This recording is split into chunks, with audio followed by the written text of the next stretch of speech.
जैसा कर्म करोगे वैसा ही फल प्राप्त होगा। ये कहावत हम सब ने बहुत बार अपने जीवन में सुनी होगी, लेकिन क्या सच में आप दिल से मानते हैं कि अच्छे कर्मों का फल अच्छा ही होता है? अंदर से कोई स्पष्ट उत्तर नहीं आ रहा होगा, क्योंकि हम अपने आसपास ऐसे बहुत से लोगों को देखते हैं जो जीवन भर अच्छे कर्म करते रहते हैं, लेकिन इसके बावजूद उन्हें अच्छे फल प्राप्त नहीं हो पाते। एक नौजवान कड़ी मेहनत करता है किसी परीक्षा में पास होने के लिए, लेकिन उस परीक्षा के परिणाम में उसे निराशा ही हाथ लगती है। तो इससे तो यही सिद्ध होता है कि जिन महापुरुषों ने ऐसा कहा है कि अच्छे कर्मों का फल अच्छा ही होता है, या तो वो महापुरुष गलत थे या फिर हम कर्मों का लेखा जोखा समझ ही नहीं पाते। पर चिंता मत करिए, क्योंकि आज की कहानी सुनने के बाद कर्मों के बारे में आपकी सोच, आपकी दृष्टि एकदम स्पष्ट हो जाएगी।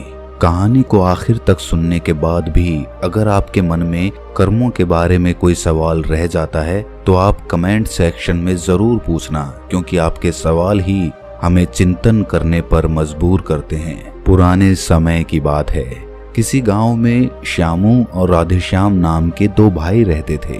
पूरा गांव जानता था कि वो कहने को भाई थे, लेकिन भाई जैसा प्रेम उन दोनों में नहीं था। श्यामू बड़ा था और राधेश्याम से वो बहुत तेज और चालाक था। उसने राधेश्याम के हिस्से में आने वाली खेतीबाड़ी की जमीन भी खुद हड़प ली थी। इसीलिए राधेश्याम के परिवार को बड़े ही कष्ट के दिन झेलने पड़ रहे थे। राधेश्याम की पत्नी अक्सर बीमार रहा करती थी और उसके पास उसके इलाज तक के पैसे नहीं थे। लेकिन अपने भाई से विपरीत राधेश्याम बड़े ही शीतल स्वभाव का इंसान था। वो कभी किसी के साथ बुरा नहीं करता था, लेकिन उसके मन में अक्सर ये सवाल उठा करता था कि मैं किसी का बुरा नहीं करता, किसी के बारे में बुरा सोचता तक नहीं हूँ, तो मेरे साथ ऐसा क्यों होता है? क्यों मेरी पत्नी हमेशा बीमार रहती है? क्यों मेरे पास इतना भी धन नहीं है कि मैं अपना जीवन अच्छे से चला सकूं? क्यों मुझे मेरे कर्मों का फल नहीं मिलता है? और मेरा भाई इतना धूर्त है, इतना चालाक है, और वो हमेशा मजे में रहता है, उसे तो कोई परेशानी नहीं है। वो सोचने लगा कि शायद बुरे कर्मों का फल अच्छा मिलता है, अच्छे कर्मों का फल अच्छा नहीं मिलता। और धीरे धीरे ये संदेह उसके मन में घर करने लग गया। उसी गांव से कुछ दूर एक सन्यासी अपनी कुटिया बनाकर रहा करता था। जब भी वो सन्यासी गांव में भिक्षा मांगने के लिए आता तो सबसे एक ही बात कहता कि जो तूने किया वो तेरे हिस्से, और जो मैंने किया वो मेरे हिस्से। राधेश्याम इस बात का अर्थ कभी समझ नहीं पाया। एक दिन जब वो गहरी चिंता में डूबा हुआ था तो उसके कानों में यही शब्द पड़े कि जो तूने किया वो तेरे हिस्से, और जो मैंने किया वो मेरे हिस्से। जैसे ही ये शब्द राधेश्याम के कानों में पड़े, वो गुस्से से तिलमिला उठा। उसने गुस्से में उस सन्यासी से कहा कि महात्मन, आप हमेशा एक ही बात का रट लगाते रहते हैं जिसका कोई मतलब नहीं है। अगर आपकी बात सत्य होती तो मैं जीवन में अच्छे कर्म करते आया हूँ, तो मेरे हिस्से में तो अच्छे ही कर्म होने चाहिए थे, अच्छा ही फल प्राप्त होना चाहिए था, लेकिन मुझे कुछ भी अच्छा फल प्राप्त नहीं हुआ। मेरी पत्नी हमेशा बीमार रहती है, खाने तक के पैसे नहीं होते हमारे पास। सन्यासी ने बड़े ही शांत स्वर में कहा कि ऐसा प्रतीत होता है बनते कि परिस्थितियों से तुम हार मान चुके हो। कठिन परिस्थितियों ने तुम्हारी सोच पर गहरा असर डाला है। बुरे समय ने तुम्हारी सोच भी बदल कर रख दी है। तुम एक काम करना, आज संध्या समय कुछ फल लेकर मेरे आश्रम में आना, फिर मैं तुम्हारे सारे सवालों के जवाब दूंगा। और ये कहकर वो सन्यासी अपना भिक्षा पात्र लेकर अगले घर की तरफ निकल जाता है। संध्या समय राधेश्याम ने कुछ फल खरीदे और गांव से दूर उस सन्यासी की कुटिया की तरफ निकल पड़ा।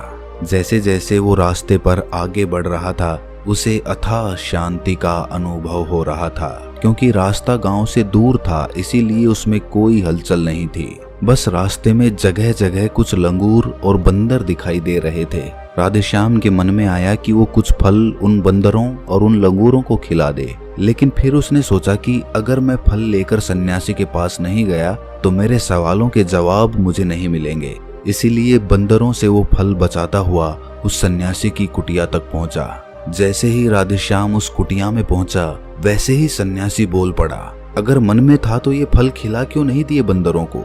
ये सुनकर राधेश्याम आश्चर्यचकित रह गया। सन्यासी को कैसे पता चला कि उसके मन में बंदरों को फल खिलाने की इच्छा उठी थी। उसने पूछा कि महात्मन, आपको कैसे पता कि मैं बंदरों को फल खिलाना चाहता था? सन्यासी ने बड़े ही शांत स्वर में कहा कि जरूरी ये नहीं है कि मुझे कैसे पता चला। हम तो सन्यासी हैं, सबके मन की बात पढ़ लेते हैं। जरूरी ये बात समझना है कि जिस तरह एक बछड़ा हजारों गायों के बीच अपनी माँ को ढूंढ लेता है, उसी प्रकार कर्म अपने कर्ता को ढूंढ ही लेता है। ये कर्म मेरे हाथों ही होना लिखा था। और ये कहकर सन्यासी ने उसके हाथ से फल लिए और बंदरों को खिलाना शुरू कर दिए। राधेश्याम इस बात का मतलब समझ नहीं पाया, इसीलिए उसने उस सन्यासी से सवाल किया कि महात्मन, मैं आपकी बात का आशय समझ नहीं पाया, कृपया करके मुझ अज्ञानी को इसका मतलब समझाने की अनुकंपा करें। सन्यासी ने बड़े शांत स्वर में कहना शुरू किया कि बनते, मनुष्य को हमेशा यही लगता है कि वही करने वाला है, वही करता है और वही कर्म करेगा। लेकिन समझने की बात ये होती है कि कर्म आपका खुद चुनाव करता है, आप कर्म का चुनाव नहीं करते। अगर आप किसी कर्म को करने के योग्य हैं तो हजारों लोगों के बीच में से कर्म आपको अपने आप ढूंढ कर निकाल लेगा। इसीलिए योग्य बनने पर ध्यान दो, कर्म करने पर ध्यान मत दो। अगर तुम सिर्फ कर्म करने पर ध्यान दोगे तो कभी योग्य नहीं बन पाओगे। योग्य बनने के लिए जिन कर्मों की आवश्यकता होती है, पहले उन छोटे छोटे कर्मों को करना शुरू करो, और जब तुम योग्य बन जाओगे तो बड़ा कर्म या कहें कि मुख्य कर्म या फिर जिस कर्म के लिए तुम बने हुए हो वो कर्म तुम्हारे पास खुद चल कर आएगा। उदाहरण के लिए तुम इन बंदरों को देखो। इन बंदरों ने छोटे छोटे कर्म करके पेड़ों पर चढ़ना सीखा, गुलाटियां लगाना सीखा, और इसी प्रकार छोटे छोटे कर्म करते हुए ये मुझ तक पहुंच गए। और मुझ तक पहुंचने के बाद इनके पास इनका खाना खुद ही पहुंच गया। इसीलिए अपनी रोजमर्रा की जिंदगी में छोटे छोटे कर्म करते हुए अपने आप को योग्य बनाते जाओ, और जब तुम योग्य बन जाओगे तो अपने आप बड़ा लक्ष्य तुम्हें प्राप्त हो जाएगा। सन्यासी ने अगला कथन कहना शुरू किया जो कि बहुत ही जरूरी था। ध्यान लगाकर सुनना। अगर तुम योग्य बनने के लिए कर्म नहीं करोगे तो दूसरे लोगों के कर्म भी तुम्हें प्रभावित करने लगेंगे। उदाहरण के लिए तुम्हारी पत्नी कई दिनों से बीमार है। तुम अक्सर यही सोचते हो कि मुझे किन कर्मों की सजा मिल रही है, लेकिन समझने की बात ये होती है कि तुम्हारी पत्नी बीमार अपने कर्मों की वजह से है, तुम्हारे कर्मों की वजह से नहीं है। तुम्हारे कर्म तो अच्छे हैं, लेकिन क्या पता तुम्हारी पत्नी के कर्म अतीत में अच्छे ना रहे हों, जिसकी वजह से वो बीमार हो गई हो, और तुम्हारी पत्नी के कर्मों की वजह से तुम्हें भी दुख झेलना पड़ रहा है। और इसी प्रकार बहुत से मनुष्य अपने बच्चों की वजह से, अपने परिवार की वजह से, इन सब की वजह से खुद दुख झेल रहे होते हैं। लेकिन जरा सोचो, अगर तुम योग्य होते तो तुम अपनी पत्नी का खुद इलाज करवा पाते, उसकी बीमारी दूर करवा पाते। और क्या पता अगर तुम योग्य होते तो तुम्हारा किसी दूसरी स्त्री के साथ विवाह हुआ होता जो स्वस्थ होती। लेकिन तुम योग्य नहीं थे, इसीलिए तुम अपनी पत्नी की वजह से खुद दुख झेल रहे हो। अगर तुम योग्य बन जाओगे तो दूसरे लोगों के कर्म तुम्हें प्रभावित नहीं कर पाएंगे। सन्यासी ने राधेश्याम को चेतावनी देते हुए कहा कि याद रखना राधेश्याम, आपको वो नहीं मिलता जो आप चाहते हो, बल्कि वो मिलता है जिसके आप योग्य हो। इसीलिए अपनी योग्यता को बढ़ाने पर काम करो, उसके लिए कर्म करो। कर्म का फल पाने के लिए कभी कर्म मत करो। राधेश्याम ने सन्यासी से हाथ जोड़कर एक सवाल पूछा कि महात्मन, मुझे ये बताने की अनुकंपा करें कि मैं अपनी योग्यता किस प्रकार बढ़ा सकता हूँ ताकि मेरा मुख्य कर्म मुझको खुद ढूंढ सके। सन्यासी ने बड़े ही शांत स्वर में कहना शुरू किया कि भंते, इसके लिए बड़े ही सरल सरल उपाय होते हैं। सबसे पहला उपाय है कर्म करके भूलते जाओ। तुम जो भी कर्म कर रहे हो अपने योग्य बनने के लिए, उस कर्म को करने के बाद भूल जाओ। ये मत सोचो कि उससे तुम्हें क्या प्राप्त हुआ। इसीलिए कहा जाता है कि कर्म करो, फल की चिंता मत करो।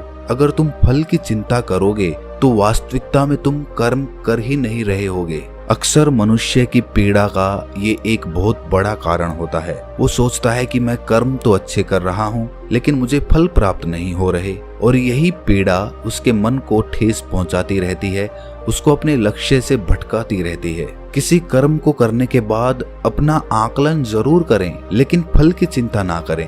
राधेश्याम ने सन्यासी से सवाल किया कि महात्मन, हम अपना आकलन कैसे कर सकते हैं? सन्यासी ने उत्तर दिया कि बनते, जब भी तुम कोई काम पूरा करते हो तो काम पूरा करने के बाद खुद से ये सवाल पूछो कि क्या इस काम को करते समय तुम्हारा ध्यान इसी काम पर टिका हुआ था या तुम्हारा ध्यान कहीं और भटक रहा था। इस तरह तुम खुद का आकलन कर पाओगे कि तुम कितने ध्यान के साथ उस काम को कर रहे थे, और जितने ध्यान से तुम किसी कर्म को करोगे उतनी ही तुम्हारी योग्यता बढ़ती जाएगी। और अगर तुम यूं ही बस पूरा करने के लिए किसी कर्म को करते रहोगे तो उस कर्म से तुम कभी भी योग्य नहीं बन पाओगे। वो कर्म तो पूरा हो जाएगा लेकिन उसका फल तुम्हें प्राप्त नहीं होगा। इसीलिए अपना आकलन इस प्रकार करो कि तुम्हारा ध्यान वहां पर टिका हुआ था या नहीं था, या तुम्हारे विचार तुम्हें कहीं भटका ले गए थे। और कोशिश करो कि तुम्हारे विचार अगली बार जब तुम ये कर्म करो तो उसी कर्म पर टिके रहें,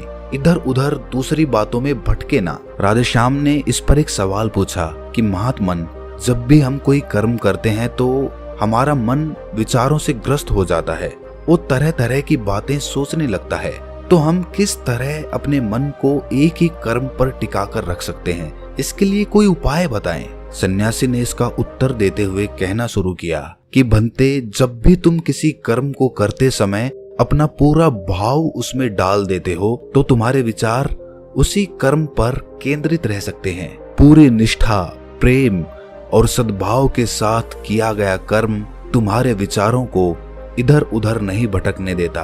विचार तभी तुम्हें दूसरी दिशाओं में बहाकर ले जाते हैं जब तुम उस कर्म को पूरी निष्ठा के साथ नहीं करते, उसमें पूरा प्रेम नहीं डालते, उसमें पूरा भाव नहीं दिखाते। जब ये तीनों चीजें तुम उस कर्म में डाल देते हो तो स्वाभाविक रूप से तुम पूरी तरह उस कर्म में सम्मिलित हो जाते हो और तुम्हारा मन और मस्तिष्क एक ही जगह पर टिका रहता है। सन्यासी ने अपनी बात खत्म करते हुए कहा कि अगर कोई इंसान, कोई मनुष्य इन उपायों का सही तरीके से इस्तेमाल करता है, उनका पालन करता है, तो वो किसी भी कर्म के लिए अपने आप को योग्य बना सकता है। और एक बार अगर वो योग्य बन जाता है तो उसी बछड़े की भांति उसका कर्म उसे अपने आप ढूंढ लेता है। राधेश्याम को कुछ फलों के बदले जीवन भर का ज्ञान मिल चुका था, उसे स्पष्टता मिल चुकी थी, उसके सारे मन के सवाल खत्म हो चुके थे। उसने सन्यासी को प्रणाम किया और वहां से अपने घर के लिए निकल पड़ा।